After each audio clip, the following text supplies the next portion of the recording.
बाबा जी और हुजूर जी की प्यारी संगत जी, राधा स्वामी जी संगत आज 15 अगस्त है और मेरी तरफ से सभी संगत को 15 अगस्त की हार्दिक शुभकामनाएं। संगत जी लगभग 20 दिन तक इंग्लैंड में संगत को निहाल करने के बाद बाबा जी और हुजूर जी अब अपनी अगली यात्रा पर निकल चुके हैं। 11 अगस्त को हुजूर जी नीदरलैंड पहुंचे, जबकि बाबा जी जर्मनी गए थे। नीदरलैंड में हुजूर जी ने परसों 12 अगस्त को लगभग 15 मिनट का सत्संग फरमाया और उसके बाद करीब 1 घंटे तक सवाल जवाब किए। वहीं कल 13 अगस्त को जर्मनी में भी सवाल जवाब का सत्र हुआ और हुजूर जी ने ही जर्मनी में भी सवाल जवाब कार्यक्रम किया। आज की जानकारी के अनुसार जर्मनी में बाबा जी सत्संग घर में उपस्थित नहीं थे, केवल हुजूर जी ही दर्शन और सवाल जवाब के लिए मौजूद थे। अब कुछ लोग इससे यह अंदाजा लगाने लगे कि बाबा जी की तबीयत ठीक नहीं है, लेकिन संगत जी ऐसा कुछ भी नहीं है। किसी निजी कारणों से कल 13 अगस्त को जर्मनी में बाबा जी ने दर्शन नहीं दिए। संभव है कि आज बाबा जी दर्शन दें। इस वीडियो में हम आपके लिए हुजूर जी का वही सत्संग लेकर आए हैं जो उन्होंने नीदरलैंड में फरमाया। उस सत्संग को हुजूर जी ने अंग्रेजी में किया था, जिसका हिंदी अनुवाद हम आपको प्रस्तुत कर रहे हैं। हुजूर जी का यह सत्संग 2 मुख्य विषयों पर केंद्रित था, पहला विश्वास और दूसरा संतुलन। हुजूर जी ने समझाया कि इंसान को चाहिए कि वह अपने परम मालिक पर पूर्ण भरोसा रखे और उसकी इच्छाओं के अनुसार जीवन जिए। जब हम खुद को पूरी तरह उसके हवाले कर देते हैं तो मालिक हर परिस्थिति में हर पल हमारी देखभाल करता है। पर अफसोस, आज की तेज तर्रार जिंदगी में हम दुनियावी उलझनों में इतने फंस चुके हैं कि उस सच्चे साथी, उस परमपिता को भुला बैठे हैं और अपने असली मददगार की बजाय झूठे रिश्तों और फरेबी उम्मीदों में उलझे रहते हैं।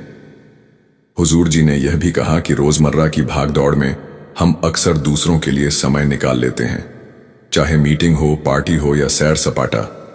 हम वहां समय से पहले पहुंच जाते हैं, लेकिन जब मालिक की याद में बैठने या सत्संग में शामिल होने का समय आता है तो हम बहाने बनाने लगते हैं या देर से पहुंचते हैं। हुजूर जी ने आगे फरमाया कि मालिक ने हमें सोचने समझने की शक्ति इसीलिए दी थी ताकि हम अपने दुनियावी कर्तव्यों और जिम्मेदारियों को निभाने के साथ साथ उसके सिमरन और भक्ति में भी समय दे सकें। मगर अक्सर हम अपने दुनियावी स्वार्थों को आगे रखते हैं और जिसने हमें सब कुछ दिया है उसे सबसे पीछे कर देते हैं। उस मालिक को हम धीरे धीरे भूल जाते हैं। हुजूर ने फरमाया, ये दुनिया एक फिल्म की तरह है और वो मालिक इस फिल्म का डायरेक्टर है। जैसे एक फिल्म में डायरेक्टर तय करता है कि किसको कौन सा रोल देना है और कब तक पर्दे पर रखना है, वैसे ही मालिक ने भी हमें यहां रोल निभाने के लिए भेजा है। कोई मां बनाया है तो कोई पिता, कोई भाई का रोल निभा रहा है तो कोई बहन का। डायरेक्टर यानी कि वो मालिक जब तक चाहेगा तब तक ही हम इस संसार रूपी पर्दे पर बने रह पाएंगे। मालिक से बड़ा यहां कोई नहीं है और हमें मालिक के बहाने में रहना है, उसके हुक्म में चलना है, उस पर विश्वास करना है। हुजूर जी ने स्पष्ट किया कि विश्वास का असली अर्थ हम नहीं समझते। जब हम वास्तव में मालिक पर पूर्ण विश्वास कर लेते हैं तो हमारी सुरक्षा और संभाल की जिम्मेदारी भी उसी की होती है। विश्वास केवल शब्दों में कह देने का नाम नहीं है, बल्कि इसका मतलब है कि हम हर पल, हर निर्णय और हर काम में मालिक की इच्छाओं और उसकी रजा में हों। इसके बाद हुजूर जी ने बड़े सहज और प्रभावशाली तरीके से यह समझाया कि जीवन में संतुलन कितना जरूरी है। उन्होंने कहा कि बाबा जी हमें बार बार यही सिखाते हैं कि भौतिक जीवन की जरूरतों और आध्यात्मिक जीवन के बीच संतुलन बनाए रखना बेहद महत्वपूर्ण है। लेकिन आज की वास्तविकता क्या है? हम रात को मोबाइल तकिए के पास रखकर सोते हैं और जैसे ही सुबह आंख खुलती है सबसे पहले मालिक की याद करने की बजाय मोबाइल की स्क्रीन में झांकने लगते हैं, जैसे रात भर कुछ बड़ा हादसा हो गया हो। हकीकत यह है कि हमें दिन की शुरुआत सबसे पहले मालिक का धन्यवाद करके करनी चाहिए और कुछ पल उसकी याद में बैठकर बिताने चाहिए। हुजूर जी ने चेताया कि जब तक हम अपने जीवन में मालिक के लिए समय नहीं निकालेंगे, उसके लिए जगह नहीं बनाएंगे, तब तक कोई सच्चा अंदरूनी अनुभव हमें हासिल नहीं होगा। और याद रखिए, जिस तरह हम इस दुनिया में खाली हाथ आए थे वैसे ही हम यहां से भी बिल्कुल खाली हाथ ही लौटेंगे। अगर समय रहते हमने अपने भीतर कुछ नहीं जोड़ा तो बाद में पछताना पड़ेगा। आगे हुजूर जी ने समझाया कि जिन लोगों के जीवन में संतुलन नहीं होता वे आगे नहीं बढ़ पाते। जैसे हम अपने काम या व्यवसाय और परिवार के बीच संतुलन बनाकर चलते हैं, दोनों को समय देते हैं और दोनों में न्याय करते हैं, वैसा ही संतुलन हमें अपने भौतिक जीवन और आत्मिक जीवन के बीच भी बनाए रखना है। जिसने हमें सब कुछ दिया है उस मालिक को हर पल याद करना है। बैलेंस बनाए बिना हम कोई भी काम परफेक्ट तरीके से नहीं कर पाएंगे। इसीलिए आज से ही जीवन में एक टाइम टेबल बनाना है और उस टाइम टेबल में 2.5 घंटे का समय मालिक के लिए निकालना है। संगत जी, यह कुछ महत्वपूर्ण बातें थीं जिन्हें हुजूर जी ने बड़ी गहराई और सरलता से संगत को समझाया। संगत जी, हमें कुछ सवाल जवाब मिले हैं। हमें यह पता नहीं कि यह कहाँ हुए थे, लेकिन बताया जा रहा है कि यह हाल ही में नीदरलैंड में हुए हैं। आइए एक एक करके सुनते हैं। एक भाई ने सवाल किया, हुजूर जी, आखिरकार हमें तो इस दुनिया को छोड़कर ही जाना है, तो फिर मालिक हमें यहाँ क्यों भेजता है और उसने यह संसार क्यों बनाया? हुजूर जी ने बड़ी स्नेहपूर्ण और गहरी समझ के साथ उत्तर दिया, बेटा, यह सारा जगत मालिक की मौत से बना है।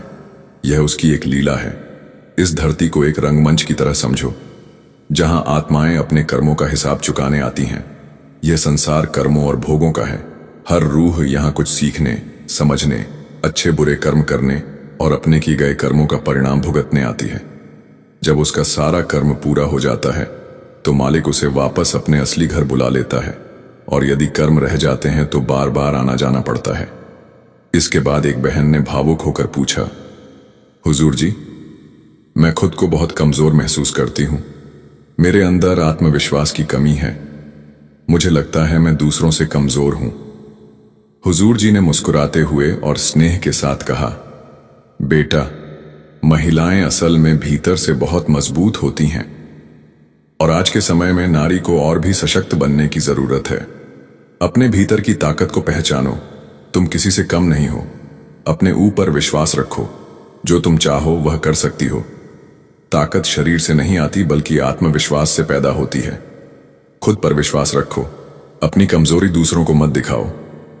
फिर एक भाई ने पूछा, हुजूर जी, हम कैसे जीवन जिए ताकि हमारे गुरु और मालिक हमसे खुश हों?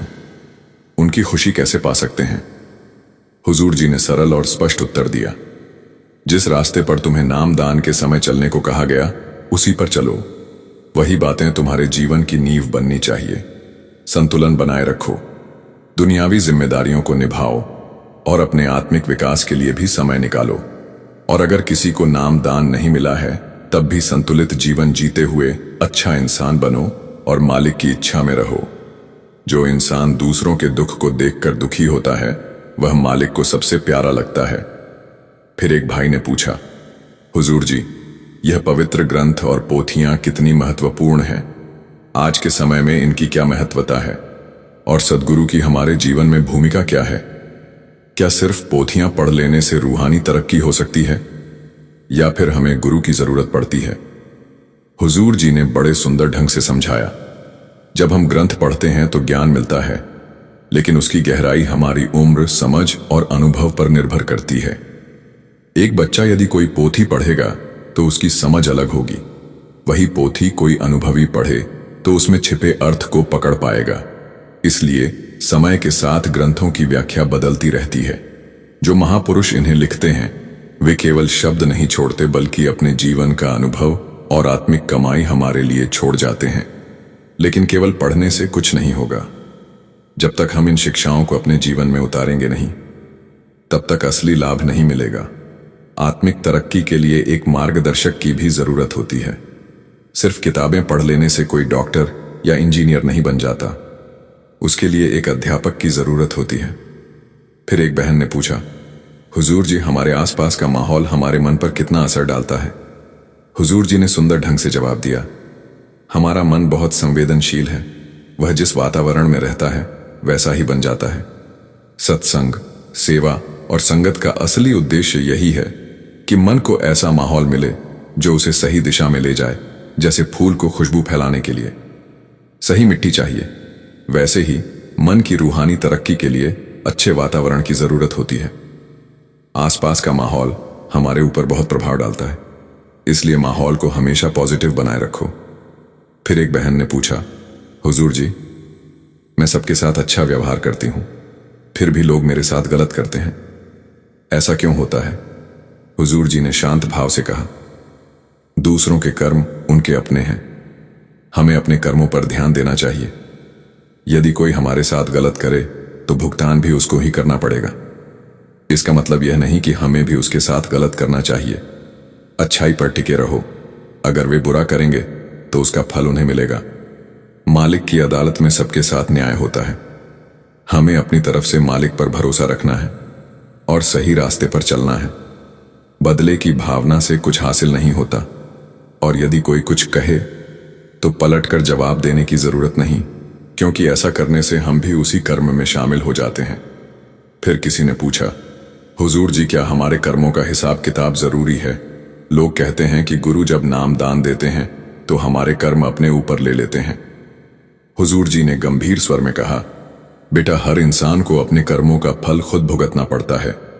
ना कोई इन्हें मिटा सकता है, न कम कर सकता है, न अपने ऊपर ले सकता है।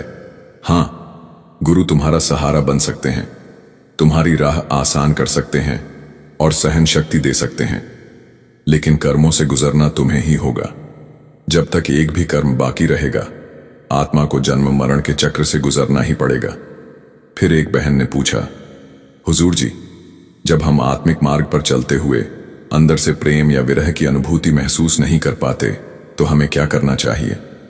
हुजूर जी ने बड़े ही सुंदर और गहरे ढंग से उत्तर दिया, बेटा, जब तक हमें किसी चीज की सच्ची जरूरत महसूस नहीं होती, तब तक उसके लिए तड़प भी पैदा नहीं होती।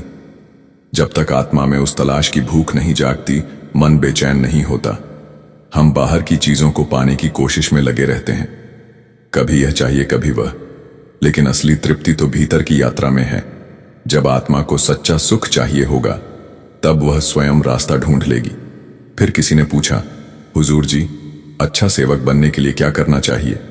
एक अच्छे सेवादार की क्या परिभाषा है?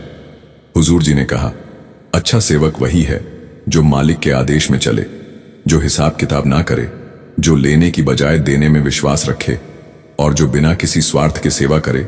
सेवा का मतलब केवल डेरा या धार्मिक स्थान तक सीमित नहीं है। अपने घर में माता पिता की सेवा करना, जरूरतमंदों की मदद करना, यह सब भी सेवा ही है। फिर एक भाई ने कहा, हुजूर जी, आज की जिंदगी इतनी तेज और व्यस्त हो गई है कि मालिक की याद में बैठने का समय ही नहीं मिलता।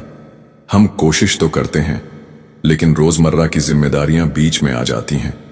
ऐसे में हम सच्ची भक्ति कैसे निभाएं?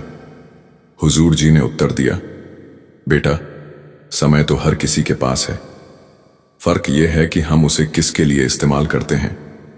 यदि किसी मीटिंग, पार्टी या घूमने का प्लान हो तो हम समय से पहले पहुंच जाते हैं, लेकिन जब मालिक की याद में बैठने का समय आता है तो बहाने बनाने लगते हैं। हर दिन में 24 घंटे होते हैं, और इतना समय दुनियावी जिम्मेदारियों के साथ भजन सिमरन के लिए भी पर्याप्त है। बस हमें समय का संतुलन बनाना आना चाहिए। फिर एक बहन ने पूछा, हुजूर जी, जब हम भजन सिमरन करते हैं तो कभी अंदर कोई अनुभव नहीं होता और मन खाली लगता है। क्या इसका मतलब है कि हम आगे नहीं बढ़ रहे? हुजूर जी ने बड़े सुंदर उदाहरण के साथ समझाया। जैसे कोई किसान बीज बोने के बाद रोज खेत में जाकर यह नहीं देखता कि अंकुर निकले या नहीं।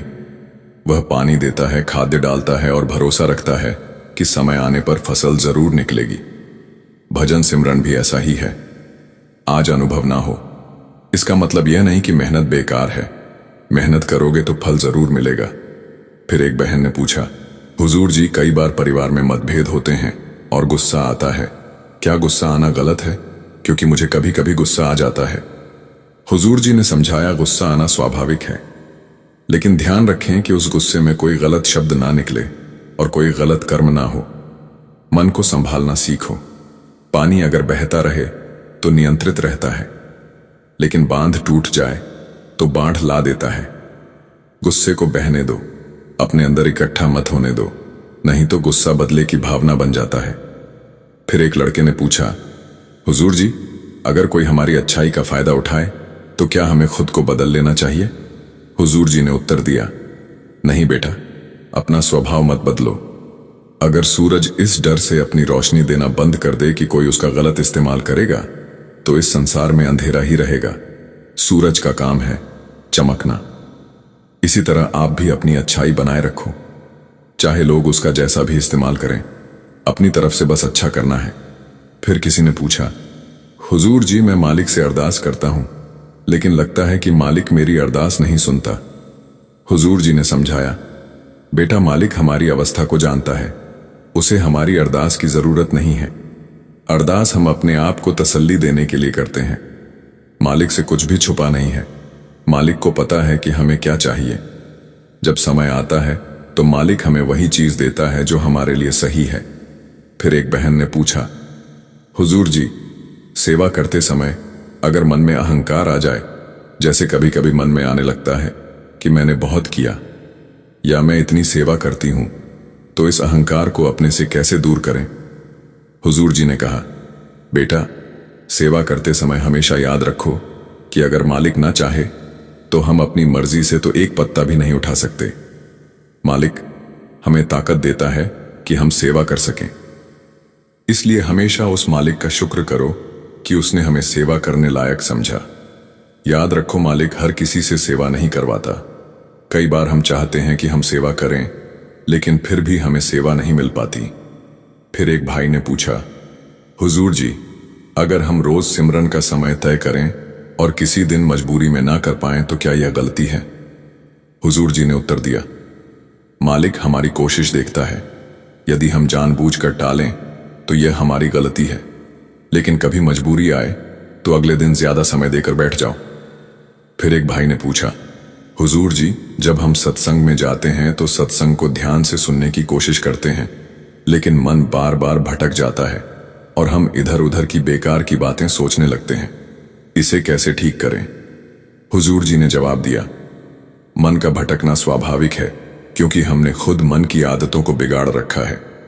ध्यान का अर्थ यह नहीं कि मन पूरी तरह स्थिर हो जाए, बल्कि यह है कि हम उसे बार बार सही दिशा में लौट आना सीखें। जैसे कोई बच्चा चलना सीखते समय गिरता है और फिर उठकर आगे बढ़ता है, वैसे ही तुम्हारा मन भटकेगा। फिर उसे प्रेम और धैर्य से सत्संग में लौटाओ। अभ्यास और नियमितता ही स्थिरता लाती है। और याद रखो मालिक तुम्हारी कोशिश देखता है, परिणाम की चिंता मत करो। फिर एक बहन ने पूछा, हुजूर जी कभी कभी हम दूसरों की मदद करते हैं, लेकिन वे हमारी मदद का सम्मान नहीं करते।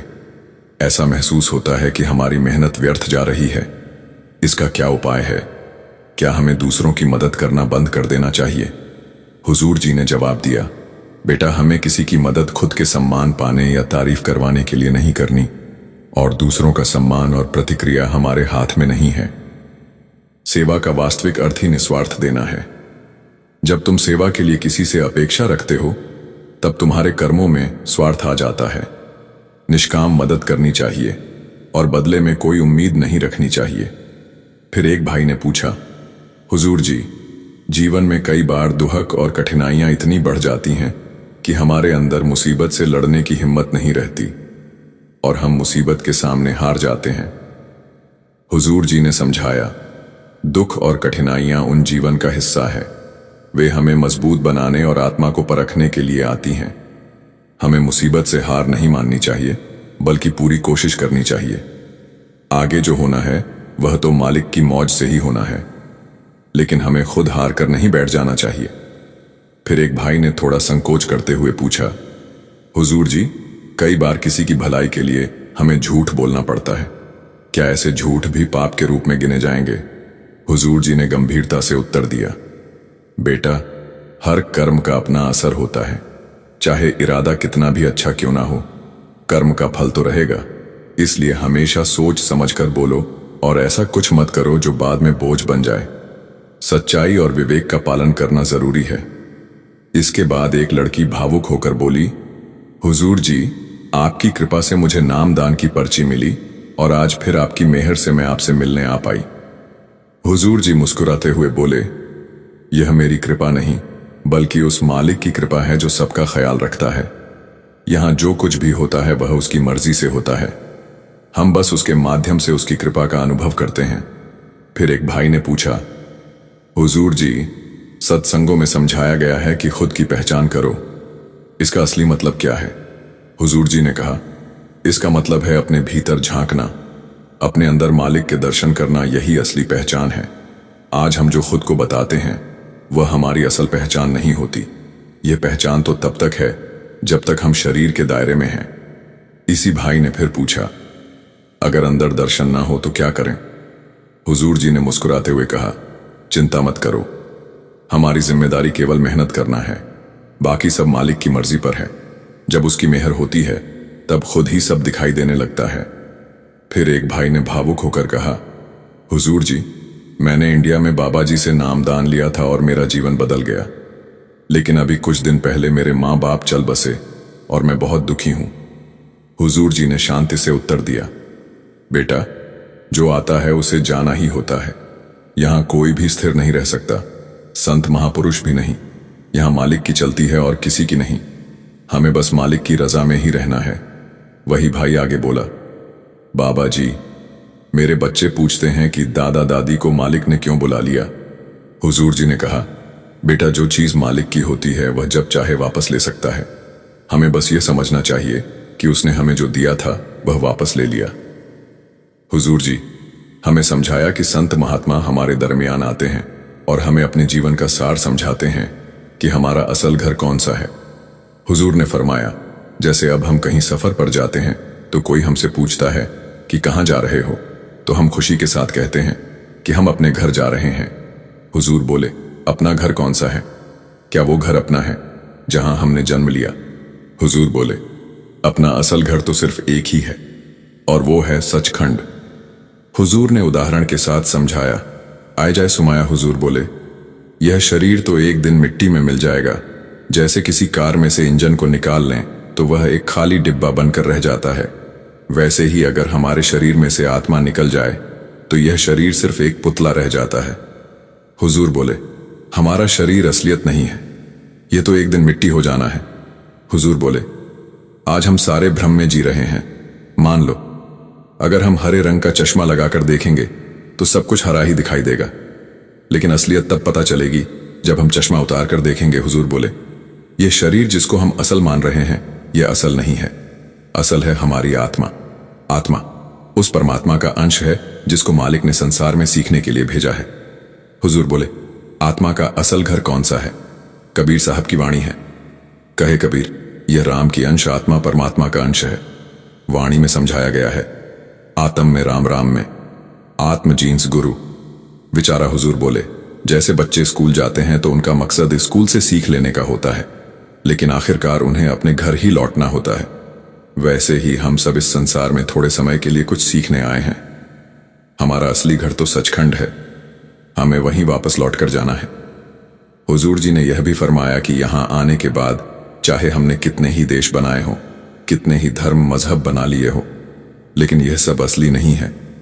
हमारा असली देश सचखंड है और हमारा सच्चा धर्म प्रेम और प्यार है। इंसान ने अपने स्वार्थ के लिए खुद को देश और धर्मों में बांट लिया, लेकिन यह इंसान की सच्चाई नहीं है। आज इंसान झूठ के सहारे पर जिए जा रहा है। इंसान यहां आने के बाद ऐसा मानकर बैठ गया है जैसे यहां से कभी वापस जाएगा ही नहीं। मालिक ने तो हमें यहां कुछ सालों के लिए सीखने को भेजा था, जिससे कि हम सीख कर वापस अपने असल धाम पहुंच सके, लेकिन इंसान यहां आकर यहीं का हो जाना चाहता है। मोह माया ने इंसान को बांध दिया है। हुजूर बोले, हम सत्संगों पर आते हैं, लेकिन हम सत्संग की बातों को अमल में नहीं लाते। यहां आकर बैठ जाना ही काफी नहीं है, यहां से सीख कर जाएंगे तो ही आगे बढ़ पाएंगे। फिर हुजूर जी ने एक बहुत प्रेरक साखी का जिक्र किया, जो हम सब ने किसी ना किसी रूप में जरूर सुनी होगी। यह साखी तीसरे पातशाह श्री गुरु अमरदास जी से जुड़ी है। उन्होंने संगत से कहा कि एक चबूतरा तैयार किया जाए। सेवादारों ने बार बार चबूतरा बनाया और बार बार महाराज जी ने उसे तुड़वा दिया। कई बार ऐसा हुआ और फिर संगत में कुछ लोगों ने अपने मन में सवाल उठाने शुरू कर दिए कि शायद महाराज जी की उम्र हो गई है, शायद उन्हें समझ नहीं आ रही, इसीलिए वह ऐसा कर रहे हैं। धीरे धीरे सब सेवादार वहां से चले गए। आखिर में वही सेवक टिके रहे जो पूरी तरह समर्पित थे, जिनमें गुरु रामदास जी भी शामिल थे। और जब सिर्फ गुरु रामदास जी महाराज सेवा में रह गए और बिना कोई सवाल किए चबूतरे बनाते ही चले गए, तो गुरु अमरदास जी ने उन्हें गले से लगा लिया। आगे हुजूर जी ने बहुत सच्चाई से समझाया कि हमारी यह जिंदगी दिखावटी है, इसका कोई भरोसा नहीं है, लेकिन हम इसे ही सब कुछ मान बैठे हैं और मोह माया के लिए अपनी पूरी जिंदगी खपा देते हैं, जबकि असली चीज तो सिर्फ उस मालिक का नाम है। हुजूर जी ने और भी सच्चाई बयान की। उन्होंने फरमाया कि जब हम छोटे होते हैं तब हमारे गली मोहल्लों में दोस्त बनते हैं, फिर स्कूल कॉलेज में नए दोस्त बनते हैं, मगर जब जरूरत पड़ती है या जीवन का अंत आता है तो कोई भी यह दोस्त काम नहीं आता। उस समय वही मालिक काम आता है, वही सच्चा साथी है, वही सच्चा मीत है। आगे हुजूर जी ने यह भी कहा कि दुनिया के हर काम को सीखने के लिए हमें किसी ना किसी शिक्षक की जरूरत होती है, एक रहबर की जरूरत होती है। इंसान जन्म से लेकर मृत्यु तक कुछ ना कुछ सीखता है।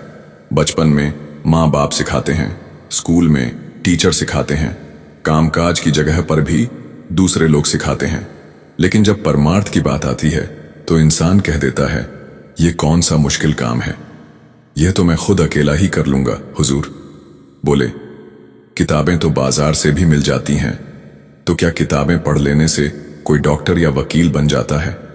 इंसान को हर मोड़ पर एक मार्गदर्शक की जरूरत होती है। उसी तरह आत्मिक यात्रा में भी एक सच्चे मार्गदर्शक की जरूरत होती है। बिना गुरु की रहनुमाई के इस राह पर एक कदम भी आगे बढ़ना असंभव है। आज हुजूर जी ने बिल्कुल उसी तरह समझाया जैसे बड़े हुजूर महाराज जी फरमाया करते थे। उन्होंने कहा कि इंसान की इच्छाएं, उसकी उम्मीदें और लालसाएं किसी पहाड़ से भी ऊंची होती हैं, जैसे हिमालय की चोटियां हों। हम पूरी जिंदगी इन्हीं इच्छाओं के पीछे भागते रहते हैं और यह भूल जाते हैं कि मौत हमें कब और कैसे बुला लेगी, ये किसी को नहीं पता। हुजूर बोले, जैसे एक मक्खी रात को घूम घूम कर मर जाती है, यही हाल हमारा है। हम यहां भटक रहे हैं और मौत हमारे सिर पर खड़ी है। हुजूर बोले, उस टाइम हमें अपने परिवार और इस संसार को यहीं छोड़कर जाना पड़ेगा।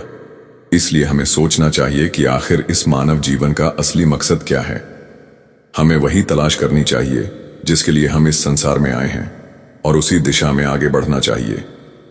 संत महात्माओं और गुरु की बताई राह पर चलकर हमें अपनी मंजिल की ओर बढ़ना है। हुजूर जी ने एक और सुंदर उदाहरण दिया। उन्होंने कहा, जैसे किसी फिल्म का हीरो होता है, उसे कौन सा किरदार निभाना है, उसकी असली पहचान सिर्फ डायरेक्टर को होती है। मंच पर वह हीरो हो सकता है, किसी के पिता या पति का रोल अदा कर सकता है, लेकिन मंच से उतरते ही वो आम इंसान बन जाता है। मंच से उतर जाने के बाद वह ना कोई पिता रह जाता है और न पति। ठीक वैसे ही इस संसार में हमें अलग अलग किरदार दिए गए हैं, किसी को पति का, किसी को पत्नी का, किसी को माँ बाप का, किसी को दोस्त का, किसी को भाई बहन का। पर हम इन भूमिकाओं में इतना डूब जाते हैं कि हमें यह सब सच लगने लगता है और हम अपने असली लक्ष्य को भूल बैठते हैं। हमें अपनी मंजिल को पहचानना है और उसी की खोज करनी है। असल निर्देशक तो वह मालिक है, वही डिसाइड करता है कि किसको कौन सा रोल और कितने समय के लिए दिया जाएगा। इसके बाद हुजूर जी ने बड़े प्रेम से भजन सिमरन की अहमियत बताई। उन्होंने कहा, जैसे हुजूर महाराज जी ने 40 वर्षों तक हमें यही सिखाया, वैसे ही हमें भी हर दिन कम से कम 2.5 घंटे सिमरन और भजन को देने चाहिए। हम दिन के तमाम काम कर लेते हैं, लेकिन जब भजन सिमरन की बारी आती है तो हम लापरवाही करने लगते हैं, गैर सीरियस हो जाते हैं। हम कह देते हैं कि दिन भर के काम से मैं थक गया हूं, इसीलिए भजन सिमरन कल करूंगा। हुजूर बोले, हम भजन सिमरन को जरूरी ही नहीं समझते। जिस काम की कमाई हमारे साथ जानी है उसके लिए हम सीरियस ही नहीं होते, और जो यहीं रह जाएगा उसके पीछे हम दिन रात दौड़ रहे हैं। आगे हुजूर ने प्रेम के बारे में समझाया। हुजूर जी ने कहा कि हम आसानी से कह देते हैं कि हम तो गुरु से प्रेम करते हैं। हुजूर बोले, असली प्रेम में तो सिर्फ त्याग होता है, वहां लेन देन जैसी कोई बात नहीं होती। जहां किसी चीज की इच्छा आ जाए वहां प्रेम नहीं रह जाता। फिर हुजूर ने बताया कि उम्मीदें आखिर पैदा क्यों होती हैं। उन्होंने कहा, उम्मीदें मोह से जन्म लेती हैं। जब हम किसी से मोह रखते हैं तभी हम उम्मीदें पालते हैं, और जब हमारी उम्मीदें पूरी नहीं होती तो मन में रोष, दुख और शिकायतें जन्म लेती हैं। आजकल का हाल बताते हुए हुजूर जी ने कहा कि हमें अपने अहंकार पर गौर करना चाहिए। हम अपने ओहदे पर, अपनी शक्ल सूरत पर, अपनी हैसियत पर घमंड करने लगे हैं। माता पिता अगर हमें कुछ समझाए तो हम उसे अनसुना कर देते हैं, लेकिन अगर दोस्त फोन करके कह दे कि कहीं चलना है तो तुरंत तैयार हो जाते हैं। शीशा देखते हैं, खुद को संवारते हैं। हम अपनी सूरत को संवारने में इतने खो जाते हैं कि जैसे वो हमेशा के लिए बनी रहेगी। हुजूर बोले, हमारा यह शरीर और यह सारे रिश्ते इसी दुनिया तक हैं। असल दोस्त तो वही है जो हमारे साथ हमेशा रहे। हमें अपने आप को पहचानना होगा, अपने अंदर झांकना होगा और संतों की सीख को समझना होगा। आगे हुजूर ने फरमाया, हम सुबह उठते हैं तो गुस्से से उठते हैं, काम क्रोध लोभ जैसे विकारों की गिरफ्त में आए हुए हैं। इसी करके वाणी में आता है सब कुछ अपना। एक राम पर आया हुजूर, बोले, नाम क्या है? गुरु का नाम संभाले, चल यही है, तामगठ बांधना। हुजूर बोले, दो तरह के नाम है, एक है वर्णनात्मिक नाम और एक है दोनात्मिक नाम। जैसे हम मालिक को याद करते हैं तो हम विद्या की देवी को सरस्वती कह दिया, अपने समझ के हिसाब से नाम दे दिए। फिर हमने सूरज देखा, चांद देखा, और दूसरे प्रकार का नाम वो है जिसको लफ्जों में कैद नहीं कर सकते। नाम के सहारे ही मालिक ने इस सृष्टि की रचना की है। हुजूर बोले, नामो उपजे नामो बिन से आगे हुजूर ने फरमाया, सत्संग कोई चमत्कार दिखाने की जगह नहीं है, यह कोई रजाओं महाराजाओं की गाथा सुनाने की जगह नहीं है। सत्संग तो वह जगह है जहां संत अपनी जिंदगी का सार हमें समझाते हैं, लेकिन हम यहां तक आकर भी लाभ नहीं उठा पाते, और जैसे घर से यहां आते हैं वैसे ही वापस लौट जाते हैं। आगे हुजूर जी ने सत्संग में समय की अहमियत पर भी जोर दिया। उन्होंने कहा कि जैसे हम किसी मीटिंग में समय से पहले पहुंचते हैं ताकि मीटिंग व्यवस्थित हो, या फिर किसी पार्टी में जाना हो तो 3 घंटे पहले तैयार होने लगते हैं और पार्टी में समय पर पहुंच जाते हैं, उसी तरह हमें सत्संग में भी समय पर पहुंचना चाहिए। पर हम तो ऐसे पहुंचते हैं जैसे कोई फॉर्मेलिटी कर रहे हो। हुजूर जी ने यही समझाया कि सत्संग कोई औपचारिकता नहीं, ये तो सौभाग्य है और हमें इसके लिए समय से पहले पहुंचने का प्रयास करना चाहिए। हुजूर ने फरमाया कि हमें सत्संग सेंटर पर कम से कम आधा घंटा पहले पहुंच जाना चाहिए ताकि हम अपने मन को तैयार कर सकें और सच्ची श्रद्धा से मालिक की वाणी सुन सकें। हुजूर जी ने कहा कि सत्संग में आकर हमें बस बातें सुननी नहीं है, बल्कि उन्हें अपनी जिंदगी का हिस्सा बनाना है। सत्संग का असल मकसद यही है कि हमें मालिक की भक्ति की याद दिलाई जाए और यह समझाया जाए कि भक्ति कैसे करनी है। जैसे बड़े महाराज जी कहा करते थे कि सत्संग हमें इस दुनिया की तपन से बचाता है, हमें जीवन की कठिनाइयों से राहत देता है। 40 साल तक बड़े महाराज जी ने हमें यह बातें समझाई और अब बाबा जी भी 35 सालों से यही सिखा रहे हैं, मगर यह बातें तभी असर करेंगी जब हम उन पर अमल करेंगे। हुजूर जी ने फिर एक सुंदर मिसाल दी। उन्होंने कहा कि ज्ञान और अनुभव में बड़ा फर्क होता है। मान लो आपको कहीं जाना हो और रास्ते में बारिश हो रही हो। एक शख्स ने उस रास्ते का नक्शा पढ़ रखा हो और दूसरा वह है जो उस रास्ते पर कई बार गाड़ी चला चुका हो, रास्ते की हर मुश्किल को जानता हो। बताओ तुम किसकी गाड़ी में बैठना चाहोगे? हुजूर बोले, जाहिर सी बात है कि उस इंसान के साथ बैठोगे जिसने उस रास्ते से गुजरने का अनुभव ले रखा है और जिसने सिर्फ उस रास्ते के नक्शे को कागजों में देखा है, उसके साथ कभी नहीं बैठोगे आगे। हुजूर ने नाम और शब्द की महत्ता पर रोशनी डाली। उन्होंने समझाया कि चाहे हम अलग अलग धर्मों से आए हों, कोई उसे अल्लाह कहता है, कोई रब, कोई गॉड तो कोई भगवान। तुम्हें बादशाह गुरु गोविंद सिंह जी ने भी अपनी वाणी में कई नाम गिनाए। 1200 से 1300 नाम लिखने के बाद सिर्फ एक ही बात कही, एक ओंकार, मतलब मालिक एक है। मालिक लफ्जों के दायरे में कैद नहीं हो सकता। मालिक का नाम ही है जिसकी कोई सीमा नहीं, कोई नाम नहीं। वो तो वह शक्ति है जिसने पूरी सृष्टि रची है। अगर मालिक नाम को इस सृष्टि से वापस खींच ले तो यह सारा संसार विनाश की ओर बढ़ जाएगा। नाम हमारे सबके अंदर बराबर है। जैसे ही नाम को मालिक वापस बुलाता है, यानी जैसे हमारी आत्मा शरीर से अलग होती है तो हमारी मृत्यु हो जाती है। हुजूर बोले, हमें इस जीवन का उद्देश्य यही समझना है कि हमें अपने असली अस्तित्व को पहचानना है। हुजूर जी ने आज की दुनिया की हकीकत भी बताई। उन्होंने कहा कि आज हम अपनी पहचान धन दौलत पर टिका बैठे हैं। अगर कोई हमसे पूछे कि हम कौन हैं तो हम अपने नाम, अपनी कॉलोनी, अपनी गाड़ियों और अपने ओहदे का जिक्र करने लगते हैं। हम अपनी हैसियत और दिखावे को ही सब कुछ मान बैठे हैं। पैसे की हवस ने हमारे व्यवहार को ही बदल कर रख दिया है। पहले यह सोच कारोबार में थी, अब रिश्तों में भी घुस आई है। हुजूर बोले, पहले परिवार बड़े होते थे और कमाने वाला एक होता था। उस समय धन दौलत सबकी साझी होती थी, और आज परिवार छोटे हो गए हैं। पति पत्नी दोनों कमाते हैं, दोनों के अपने अपने अलग अलग बैंक अकाउंट हो गए हैं। आज जब पिता बुजुर्ग हो जाता है तो बेटा उससे पहले जमीन जायदाद के कागजात लेना चाहता है। जब तक जमीन जायदाद उसके नाम ना हो तब तक बेटा सेवा भी नहीं करना चाहता। हुजूर बोले, हमें विचार करना चाहिए कि यह किस ओर हम लोग बढ़ रहे हैं। क्या इसीलिए हमें मालिक ने यहां भेजा था? हुजूर जी ने इन सच्चाइयों पर से पर्दा उठाया और बताया कि कैसे पैसे की लालच ने समाज को खोखला कर दिया है। आज बच्चे भी यही सीखते हैं। वो कहते हैं, जब तक मुझे खिलौना नहीं मिलेगा मैं पढ़ाई नहीं करूंगा, मैं आपकी बात नहीं मानूंगा।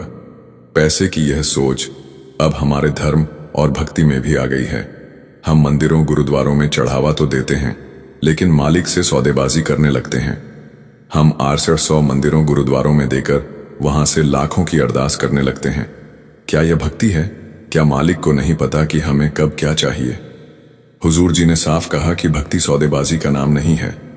भक्ति में हम सिर्फ देना सीखते हैं। मालिक की भक्ति तो निस्वार्थ सेवा और प्रेम है, वहां कोई हिसाब किताब नहीं होता। हुजूर बोले, पैसा हमें लेना और देना सिखाता है, लेकिन जब बात अध्यात्म की होती है तो वहां हमें केवल देना सीखना चाहिए, ना कि कुछ पाने की इच्छा रखना। धन अक्सर हमारे भीतर अहंकार और घमंड को बढ़ाता है, और फिर जब यह घमंड हमारे भीतर घर कर लेता है तो जिंदगी में ऐसा बोझ बन जाता है जो हमें दबाने लगता है। हम चिंता और दबाव में आ जाते हैं, और कई बार यह बोझ हमें अवसाद और बीमारियों की ओर ले जाता है। यह सब तब तक होता है जब तक हम देना नहीं सीखते, जब तक हम बांटने का गुण अपने भीतर पैदा नहीं करते। चाहे आप कितनी भी दौलत कमा लें, जरा सोचिए, क्या कभी किसी राजा महाराजा को संतुष्टि मिली? आज के जमाने में भी बड़े बड़े कारोबारियों और अमीरों को देखिए, क्या उन्हें तसल्ली मिल पाई? किसी को भी सुकून या शांति नहीं मिल सकी। दुनिया जहां की दौलत कमा लेने के बाद भी इंसान दौलत के पीछे ही भाग रहा है, लेकिन असल दौलत से नाता तोड़कर बैठ गया है। जब आखिर समय आएगा तो उस समय हमें बहुत पछताना पड़ेगा। इसीलिए सत्संगों में बार बार समझाया जाता है कि दुनियावी कामों के साथ साथ आध्यात्मिक दिशा की ओर भी बढ़ना जरूरी है, नहीं तो आखिरी समय में पछताने के सिवा कुछ नहीं बचेगा। हुजूर बोले, सदियों से जब से यह सृष्टि बनी है मालिक हमें देता ही आ रहा है और हम लेते ही आ रहे हैं। हुजूर बोले, देदा दे लंदा थक पाए, जुगा जुगंदर खाई खाए। हुजूर बोले, मालिक तब से हमें दे रहा है जब से हम यहां आए हैं। क्या हमारी भूख कभी खत्म हुई? कितने ही लोग हैं इस दुनिया में जो सच्चे दिल से कहते हैं, हे मालिक तेरा शुक्र है। सच तो यह है कि मालिक ने हर जीव को उतना तो दिया ही है जितना उसकी जरूरत है, जितने में वह चैन से अपना जीवन जी सके। लेकिन इंसान की भूख कभी नहीं मिटी। हुजूर बोले, बहुत ज्यादा पैसा होना अक्सर हमारे सुख चैन को छीन लेता है। आज हम अपने जीवन का असली मकसद यानी परमार्थ को पीछे छोड़कर दौलत के पीछे भागने लगे हैं। पैसा कमाना जरूरी है, लेकिन हद में नामदान की बख्शीश के वक्त भी यही समझाया जाता है कि हमें अपनी कमाई हक हलाल की करनी है, उसी में बरकत होती है। आखिर खानी तो हमें वही 2 रोटियां हैं, सोना भी उसी एक बिस्तर पर है। इसीलिए इन चीजों पर थोड़ा लगाम लगाना चाहिए। बाबा जी बार बार सत्संग में यही फरमाते हैं, जो हमारी किस्मत में लिखा है उसे कोई हमसे छीन नहीं सकता, और जो हमारे भाग्य में नहीं है वह हमें कोई दे नहीं सकता। फिर हम क्यों इन चीजों के पीछे भागते हैं? हमारी इच्छाएं पहाड़ों जितनी बड़ी है और मौत सिर पर खड़ी है, लेकिन हम फिर भी समझ नहीं रहे। सालों बाद की प्लानिंग करके बैठे हैं। हुजूर महाराज जी फरमाया करते थे, यह तो हमारी प्लानिंग है, उसकी क्या प्लानिंग है ये कोई नहीं जानता। सालों बाद की प्लानिंग करके बैठे हैं, लेकिन अगले पल का हमें नहीं पता कि क्या होगा। हुजूर जी फरमाया, चिंता मिटी चाहत गई, मनवा बेपरवाह, जिसको कच्छू ना चाहिए वही बादशाह। आगे हुजूर ने फिर से समझाया कि हमें अपने न्यूज घर यानी सचखंड की तैयारी अभी से करनी होगी। जैसे हम कहीं घूमने जाते हैं तो उसकी तैयारी हम पहले से ही कर लेते हैं, जिससे कि आगे चलकर हमें कोई परेशानी ना हो। वैसे ही हमें अपने असल घर जाने की तैयारी भी आज और अभी से करनी चाहिए ना। यह घर हमारा है ना, यह देश हमारा है ना, यह रिश्ते नाते हमारे हैं। हमारा देश, हमारा घर सचखंड है और हमारा रिश्ता मालिक से है। इसके सिवा यहां सब कुछ भ्रम है, झूठ है। संगत जी, आज हुजूर जी ने बहुत ही गुस्से से और कहीं कहीं प्रेम से संगत को समझाया कि अभी भी कुछ नहीं बिगड़ा, अभी भी संभल जाओ। संगत जी गद्दी पर गुरु आएंगे और हमें सालों साल समझाकर अपनी सेवा निभाकर चले जाएंगे। लेकिन अब यह हमारी जिम्मेदारी है कि हमें अपने गुरु को दिए वचनों का मान रखना है। संगत जी, अब वीडियो को समाप्त करते हैं। संगत से विनती है, कमेंट में राधा स्वामी जरूर लिखें और हमारे चैनल को सब्सक्राइब करना मत भूलें और वीडियो को ज्यादा से ज्यादा शेयर करें। राधा स्वामी जी।